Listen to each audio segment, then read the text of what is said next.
बिस्मिल्लाहिर्रहमानिर्रहीम। नौमी भाई एक बार फिर आपकी खिदमत में हाजिर। तो नाजरीन, आज हम बात कर रहे हैं दिल जार जार की, जो नेक्स्ट एपिसोड आने वाली है तो उसमें क्या कुछ होने जा रहा है। बहुत ही बड़ा ट्विस्ट इसमें आ गया है कि तैयबा के ऊपर जो इल्ज़ाम लगा हुआ है वो उसको धोने के लिए भरपूर कोशिश कर रही है, लेकिन जब दूसरे लोग शरीक स्पेशली आपके ऊपर इल्ज़ामात की बौछार कर देते हैं तो फिर आपको चाहिए कि अपने अल्लाह के ऊपर यकीन रखें और उसी से मदद मांगें। वही अगर आपको वो दुख दे रहा है तो उसका दावा करने की हिम्मत भी वो आपको देगा। तो ये सारा कुछ जनाब तैयबा के साथ हुआ, जो कि उसने कुछ नहीं किया, उसके बावजूद उसके ऊपर इल्ज़ाम लग गया। और इल्ज़ाम लगाने वाली जो है वो भी कोई दूसरा नहीं है, वो भी उनकी अपनी है, रिश्तेदार है, पीरनी है। और इसका वालिद भरपूर तरीके से उसको मुर्शद मानता है, सब लोग मानते हैं। लेकिन उधर अतीका जो है वो प्लस जो तैयबा है, इन दोनों के साथ तो उनका सुतेला सलूक देखने को मिल चुका। हम देख चुके अतीका की जो शादी उसने करवाई वो भी उसकी मर्जी के खिलाफ कराई। उनके भाइयों को उभार के उनके जज्बात के साथ खेलते हुए उसने ये सारा कुछ करवाया। लेकिन अतीका ने ये साबित कर दिखाया कि कोई ज़रूरी नहीं है कि अगर हकीकी माँ एक होती है तो उसके बाद एक दूसरी माँ होती है, वो भी हकीकी हो सकती है अपने प्यार और मोहब्बत की बिना पे। तो ये जनाब सूरत हाल बन चुकी। अब रेहान जो है वो जैसे ही उनके घर आता है तो तजुर्बा भागते हुए आती है, उसको बहुत प्यार करती है। इसी वजह से उसने कहा कि रेहान, आप जो कुछ कहोगे मैं मानने के लिए तैयार हूँ। आपके कहने से मैंने यूनिवर्सिटी तक छोड़ दी है, और देखो मुझे अपनी सफाई में कुछ कहने का मौका तो दो। लेकिन वो एक नहीं सुनता और वो यहाँ से भाग खड़ा होता है कि मैं तुम्हारी कोई बकवास सुनने के लिए यहाँ नहीं आया, मैं सिर्फ ये मकरू चेहरा देखने के लिए आया था। ये उसका कहना था। वो वहाँ से जैसे ही चल दिया तो तजुबा के ऊपर तो जैसे बिजली गिर गई और वो धाड़े मार के रोती हुई उसके पीछे भागती है कि रेहान ऐसे न करो, मैंने ज़िंदगी तुम्हारे नाम कर दी है और तुम्हारे अलावा मैं किसी का सोच नहीं सकती। और उसकी माँ जो है वो उसको जनाब समझाते हुए, लेकिन जैसे ही रेहान अपने घर में पहुंचता है तो उसकी जो वालदा है वो बड़ी खुश होती है। उसने कहा ये तुमने बहुत अच्छा फैसला किया है और देखो इस फैसले के ऊपर कायम भी रहना, मैं तो पहले से ही इस रिश्ते के खिलाफ थी। तो ये सारा कुछ जो हुआ जनाब, इसमें रेहान की जो वालदा है उसका भी भरपूर तरीके से हिस्सा इसमें मौजूद है। लेकिन रेहान का कहना यह है कि ये सारा कुछ मैंने पीछे हटने के लिए नहीं किया, मैं इसको कर गुजरूंगा, आप बेफिक्र हो जाएं। तो वो कहती है देखो मैं, माँ जो है वो आपके वारे वारे जाए कि उसकी औलाद अगर उसकी मर्ज़ी के मुताबिक चलती है तो वालिदैन जो हैं उनका खून जो है वो प्याले बराबर बढ़ जाता है और वो अपने जो अपनी औलाद होती है उसको वो अपना गरूर समझते हैं, अपना फ़ख्र समझते हैं कि यही औलाद होगी जो कि हमारे बाद में भी अच्छे काम करेगी। और जब वो अच्छे काम करेगी तो उसको सिला जो है हमें कब्र में भी मिलता रहेगा, क्योंकि ये सदका जारिया होती है कि अगर अच्छी औलाद किसी को नसीब हो तो वो बड़ा ही नसीबों वाला होता है।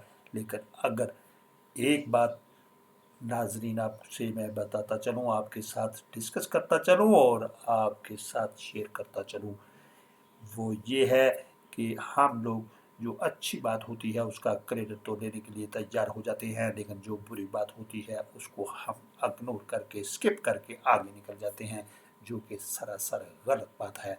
आप ये बात भी जहन में रखें कि अच्छी औलाद होगी, बाद में आपके जाने के बाद वो नमाज पढ़ेगी, तिलावत करेगी, तो आपको उसका जो सवाब है वो ताहयात मिलता रहेगा اور ساتھ ساتھ مرنے کے بعد بھی آپ کو قبر میں بھی آپ کی منزلیں آسان سے آسان تر ہوتی جائیں گی۔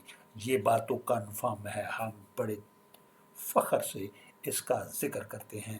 لیکن دوسری بات یہ ہے کہ وہی اولاد آپ کی جب بدبخت نکلے گی، وہ آپ کے خلاف چلے گی، والدین کی نافرمان ہوگی، تو پھر اللہ کے بعد نافرمانی جو ہوتی ہے وہ والدین کی ہوتی ہے، اور والدین کی نافرمانی جب کوئی اولاد کر لے تو ان کو کوئی جینے کا حق نہیں ہوتا۔ یہ میں اسلام کی روح سے بتا رہا ہوں۔ تو آپ اس بات کو بھی دیکھیں کہ جب وہ غلط کام کرے گی، کوئی برائی کرے گی، تو اس کی سزا بھی آپ کو حیات میں بھی ملے گی، اور حیات کے بعد قبر میں بھی وہ آتی رہے گی۔ پہلے ٹھنڈی ہوا آنا تھا، اب جو ہے وہ ٹمبے آنے شروع ہو گئے ہیں۔ تو یہ ساری چیزیں جو ہیں وہ ساتھ ساتھ چلتی ہیں۔ اب جو دوسری طرف دیکھا جائے، تجربہ کو جناب پکڑا ہوا ہے عتیقہ نے، اور ساتھ اس کا بھرپور ساتھ دینے کے لیے شوبی جو ہے وہ ہر دم تیار کھڑا ہے، کیونکہ جو لوگ کسی سے پیار کرتے ہیں وہ اس کو مشکل میں نہیں دیکھ سکتے۔